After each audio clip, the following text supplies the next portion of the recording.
бронировали машину на всю поездку, и забрать ее нужно было из центра каршеринга Six. Долго мы не возились, и уже через 20 минут на крыльях бензиновой любви поехали в наш новый дом на ближайшие 4 дня. Жилье мы выбрали специально не в столице, а в обычной деревне Жировница, ближе к национальному парку Триглав и озеру Блед, чтобы было удобнее добираться.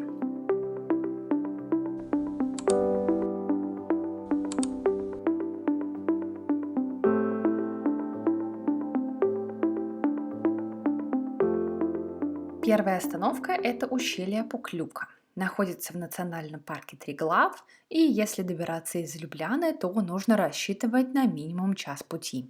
После длительной поездки кругами мы наконец-то достигли нашей цели, и теперь мы отправляемся в маленький хайк. Пуклюкское ущелье – это самое впечатляющее и дикое ущелье, которое я пока только видела. Это место посещается меньше и остается в тени своего более известного собрата ущелья Вингар. Но сейчас я расскажу вам, почему его точно стоит посетить. Давайте начнем с козырей. В него не нужно покупать билет и можно зайти бесплатно. Во-вторых, ущелье сухое, но было вырезано ледниковым ручьем, поэтому вы пройдете по узкому каньону с высокими отвесными стенами. В-третьих, это галерея, самая знаменитая часть ущелья. Это узкий проход, где по одной из стен проложена деревянная галерея, то есть мостик, позволяющий пройти над сужающим дном каньона. Это что-то на офигенном. Офигеть! И, ребята, это отвал всего. Это я как будто в рай попала. Вышла на свет. А это, наверное, палки для ходьбы оставили для нуждающих. Так что ущелье очень атмосферное, заросшее мхом, папоротниками и высокими деревьями. Посмотрите, насколько высоко мы забрались, что мы достигли кроны уже некоторых деревьев. А шли мы где-то там очень далеко, глубоко внизу. У меня по какой-то причине потеют очки.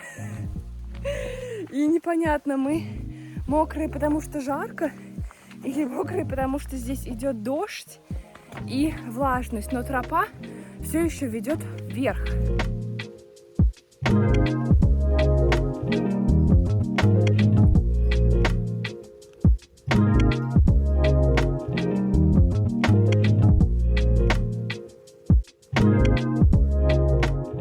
Маршрут по ущелью в основном круговой и хорошо оборудован, но местами может быть довольно крутым и неровным, так что берегите ваши суставы. При этом смешно, как мы вначале такие, мы пойдем коротким путем. В итоге мы сделали длинный путь. Я уже успела проехаться на своей попе по щебенке, потому что я подумала, самая сложная часть позади, но на таких хайках нельзя расслабляться. У нас уже видна финишная прямая. Парковка не за горами, она за деревьями. Мы вернулись в нашу любимую машину. И я просто думаю, что сейчас мы поедем в Блед. Посмотрим, если там бесплатные парковочные места. Мы смогли припарковаться бесплатно. Это невероятно. Теперь нам предстоит 30 минут идти до озера, потому что это бесплатное парковочное место. По-моему, все еще в черте города, но, видимо, на его окраине. Но мы заряжены энергией, у нас появилось солнце. Даже есть надежда, что сегодня мы сможем запустить наш дрон. Здесь меня осенило, что любовь и популярность к озеру Блед оправдана на все 100%. У меня есть только одно сожаление в эту поездку, а то, что мы не провели больше времени у озера. И еще мне было очень завидно, что многие купались и наслаждались кристально чистой водой. Я честно не знаю, почему в Словении настолько невероятно прозрачная вода. Выяснили, что место, откуда можно запускать дрон, находится в еще 30 минутах ходьбы от того, где мы находимся на самом начале. Грубо говоря, хотя я не уверена, что это в озере есть начало. Мне кажется, с любой стороны можно к нему подойти и наслаждаться видами.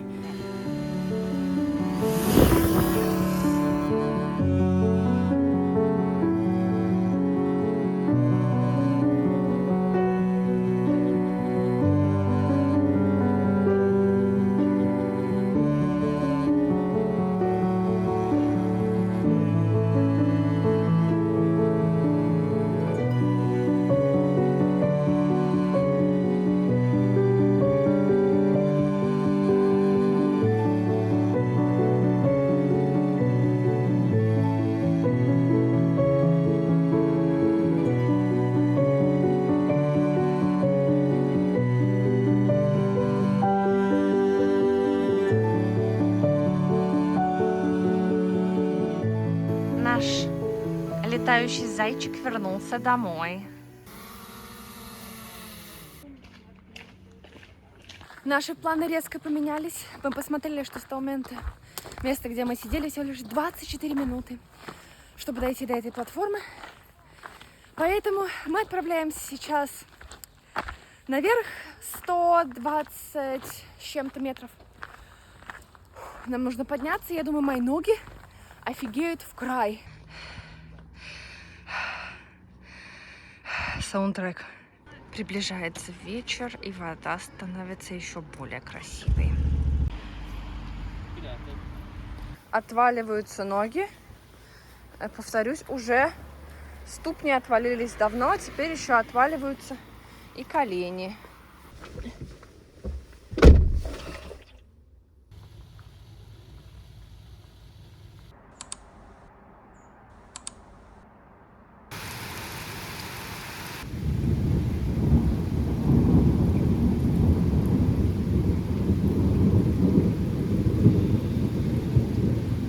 Время 16:35, и Макс убедил меня, что все-таки сидеть сегодня исключительно только дома – это прекрасная затея, потому что наши ноги отдохнули, но все-таки нужно куда-то съездить.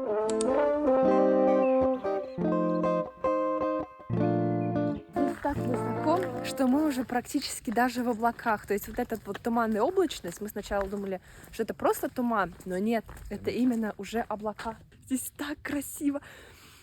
Если бы еще можно было передать запах, я бы вот прям отправила его весь.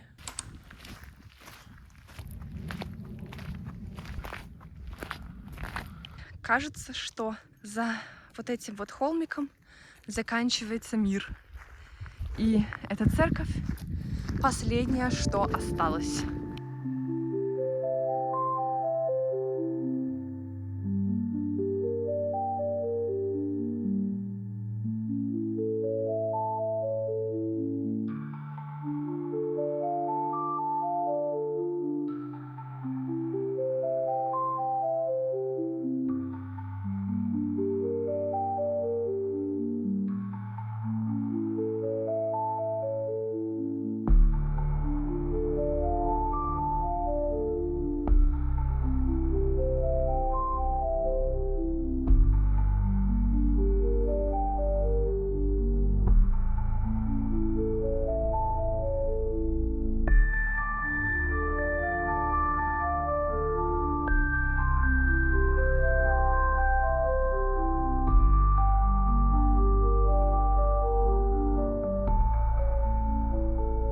У нас большое ощущение, что вот это вот дождь, который надвигается на нас.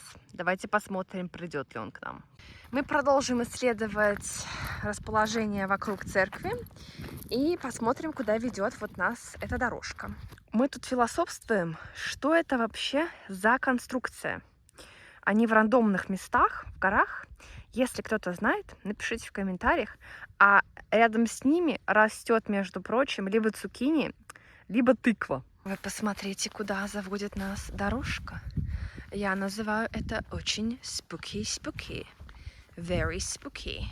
Дождик постепенно начинается, поэтому наши предсказания с этой тучей оправдались. Мы решили закончить этот день суровым славянским экспириенсом местного бара, который был единственный открытый в радиусе 30 километров. На вкус гораздо вкуснее, чем на вид. Всем доброе утро! Хотя по астрономическим ощущениям сейчас уже день. Мы, конечно, безбожно поздно встали, позавтракали, и мы как-то очень сильно тупанули. Мы подумали, что Сока-Вэлли — это одна большая долина, и как бы там есть река, и она вот прям по прямой течет. И первая наша остановка на сегодня – это истоки реки Соча. Дальше маршрут пролегает вниз и как бы следует за рекой, но мы планируем проехать только часть. Дорога идет через горный массив, и самое сложное – это постоянные серпантины. У нас еще 14 километров всего лишь осталось, а ехать 31 минуту. Это показывает качество дороги. О, мы решили выйти, остановиться и посмотреть на эти горы. Видите, вон там какой классный просвет.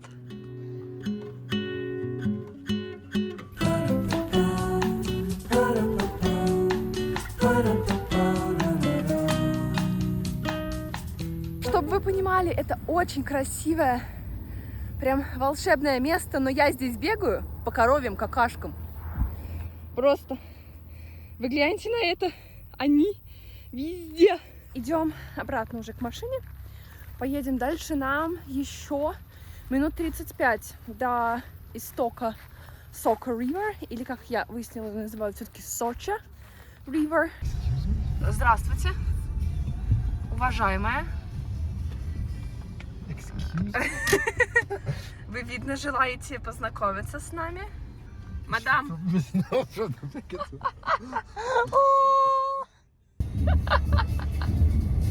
О, Зюзи. Мы добрались до нашей первой цели. Это истоки Socha River.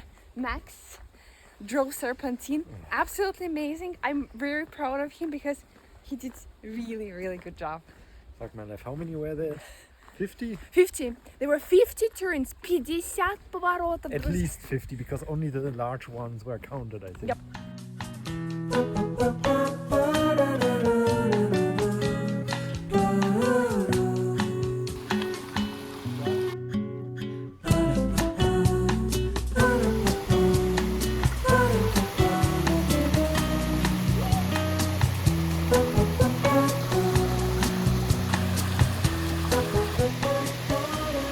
Боже мой, нас никто не предупреждал, что вот это вот просто путь пролегающий. Вот здесь вот есть еще какая-то досочка, а вот здесь вот нужно карабкаться. Вот здесь вот нам даже пришлось карабкаться с выпирающим камнем. Это просто офигенно. Оно довольно глубокое, голубое. И самое главное, здесь прохладно, здесь еще капает вот так вот влажность. И вы просто посмотрите, это офигенно.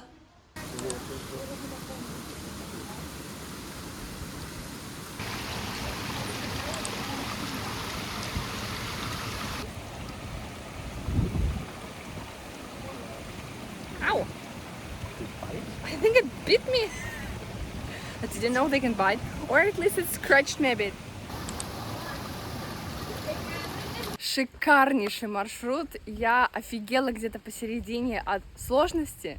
Прям пригодились все мои навыки, что нужно держаться двумя руками за эту перекладину, ноги ставить правильно, делать вот так вот захваты. В общем, все, что мы выучили на climbing course, нам пригодилось. Не повторяйте такое с детьми, новорожденными и престарелыми, а всем остальным я от души рекомендую. А дальше становится только красивее и красивее.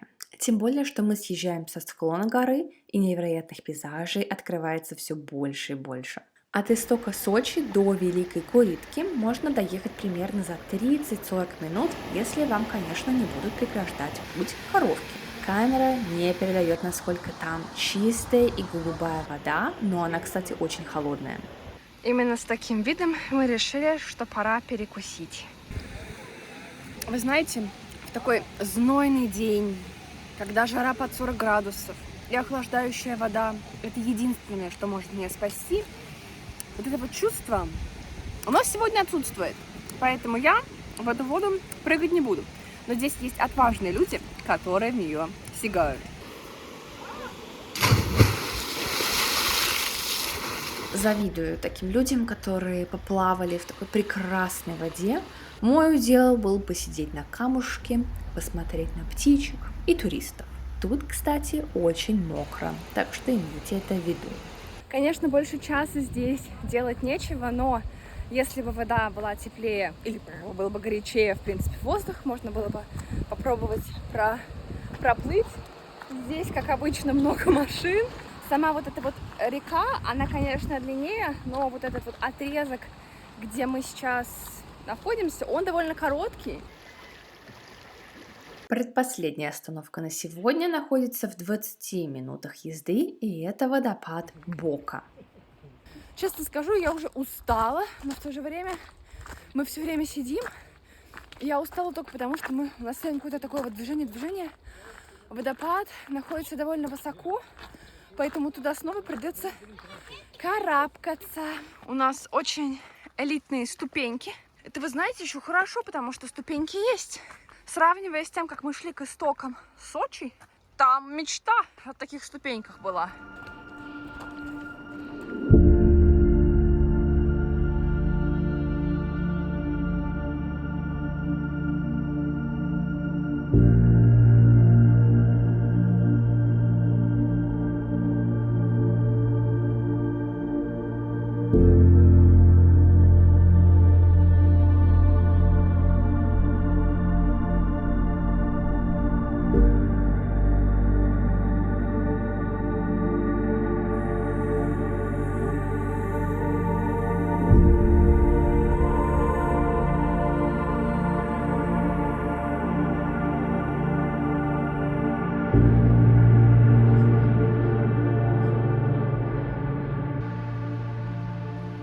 Как обычно, после таких видов захватывает дух, но все-таки пришло время для последней остановки на сегодня. И это Наполеоновский мост.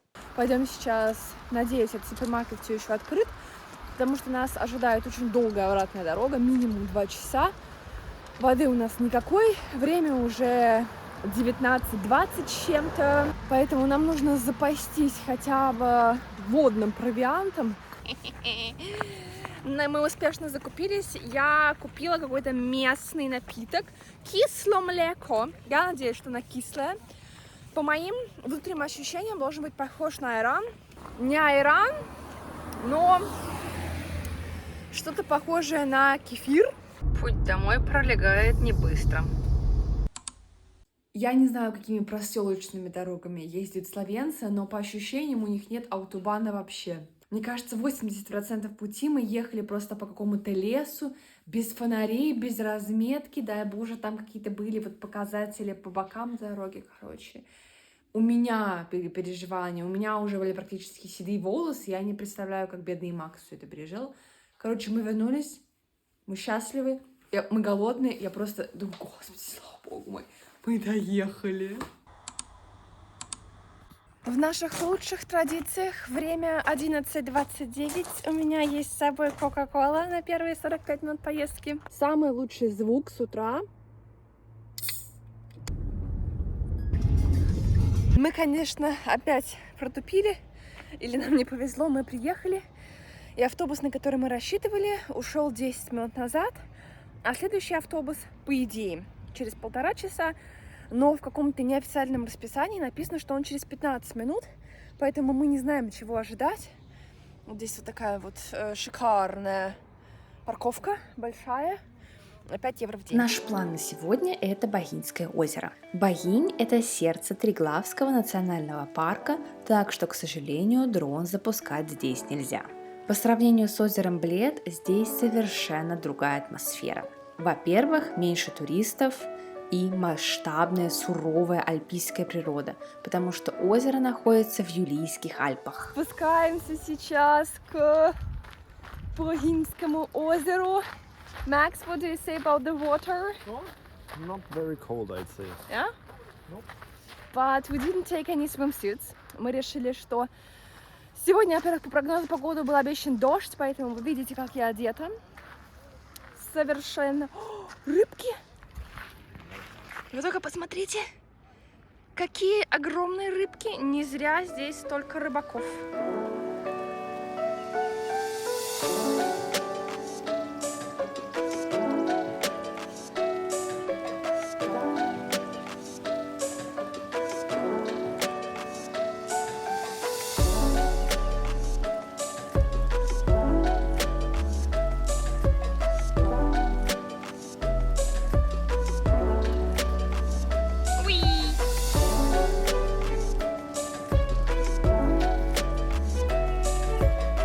Тенек.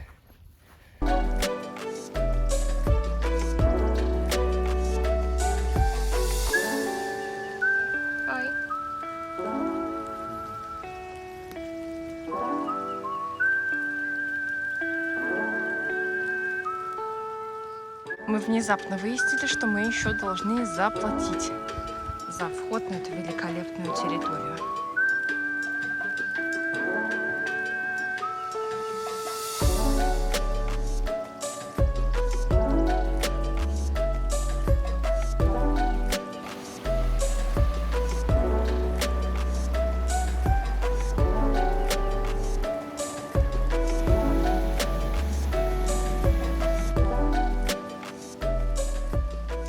Мы присели здесь отдохнуть с журчащей водой на заднем плане.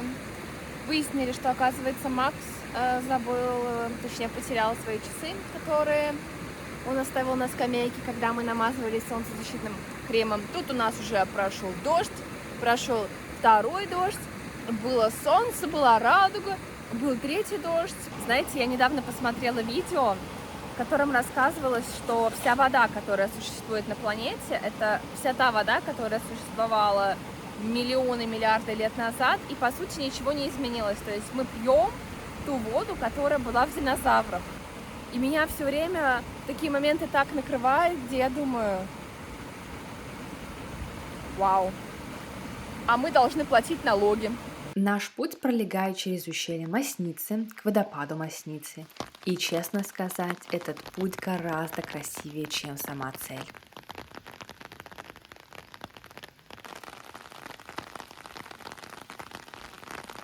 Спустя 2 часа движения мы практически достигли водопада. Посмотрите, как близко находятся тучки. Облака, по ощущениям, до них можно дотянуться. И мы здесь идем какими-то полями. Здесь такие милые домики. Мы так и не выяснили, арендуют их кому-то, или это исключительно для коз и коров, которых мы здесь не встречали. По идее, это же национальный парк, но такая красота. У меня какие-то очень сильные вайбы Норвегии все это время. Вот ради этого мы шли 2,5 часа. И хочется сказать, мы вот перекусили, у нас уже начинают болеть ноги, потому что мы в пути 3-й час. Честно сказать, вот та долина, по которой мы проходили, мне кажется, она стоила всего пути, который мы проделали, потому что она была невероятно красивая. Водопад, у меня такое ощущение, что нас где-то обманули.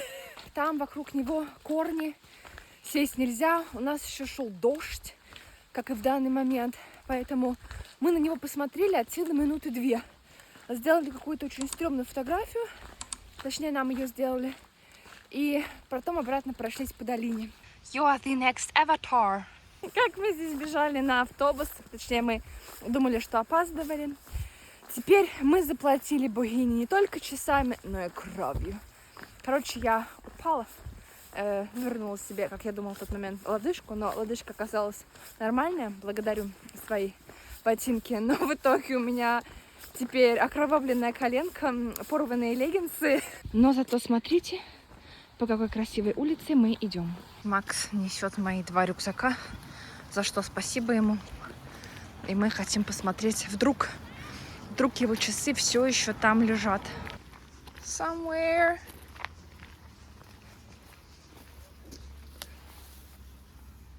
Nope. Nope. Ну, к сожалению, часы мы не нашли. Я считаю, это жертва приношения славянскому отпуску. И, может быть, это знак, что нам предстоит вернуться. Последний взгляд на красивое озеро. Легкий дождик делает нашу поездку более приятной домой. Здесь у нас вот такое вот дополнение. Выглядит ничего, могло бы быть и хуже. Вот добрые британки на остановке дали мне пластырь, так что я все залепила. Вот вы слышите по звуку? Офигенный дождь. Еще забыла сказать, я наконец-то побила свой рекорд в плане шагов. Сегодня, точнее вчера, потому что время у нас уже 12 часов ночи. У меня было 25 тысяч с какими-то копейками шагов, и это побило мой рекорд предыдущий, который был 23 тысячи шагов. Думаю, какими жертвами это было достигнуто. Последний взгляд на горы, машину. Noch 5 Kilometer folgen. К сожалению, поездка в Любляну прошла очень быстро, как и сдача машины. Так что через 50 минут мы снова стали пешеходами. Макс счастлив, он только что вернул машину без единой царапины. Мы очень сильно им гордимся.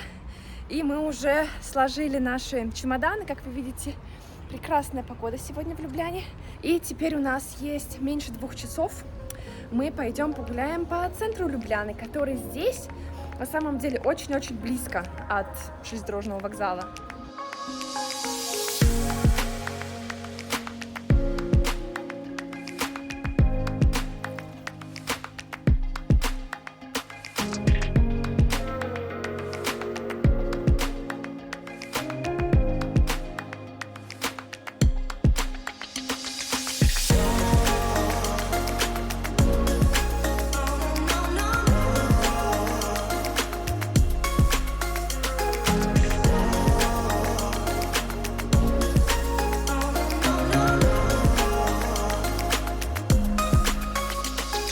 Попрошу заценить креативную идею, наверное, главного креативного директора Любляны, а именно, что у нас здесь есть место, где постоянно идет дождь, потому что наверху они спыляют воду.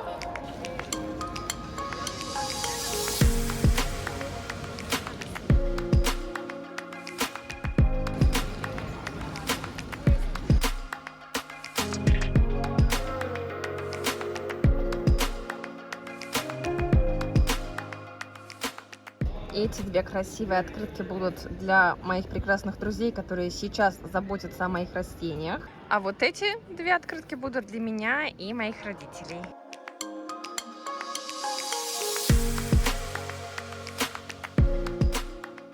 Очень приятная погода сегодня, довольно солнечно, но в то же время в теньке очень холодно. Под солнцем очень жарко, поэтому у нас здесь средние меры.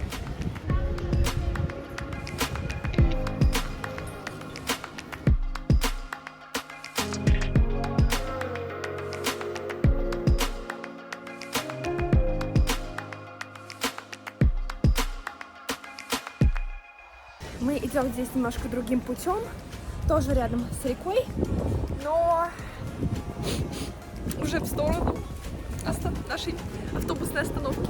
На этом наше славянское приключение подходит к концу, и я надеюсь, что вам понравилось так же, как и мне. Напишите в комментариях, если вы хотите посетить или уже были в Словении. Мне будет очень интересно почитать. А я на этом не прощаюсь, ведь мы увидимся уже в следующих влогах из Дании.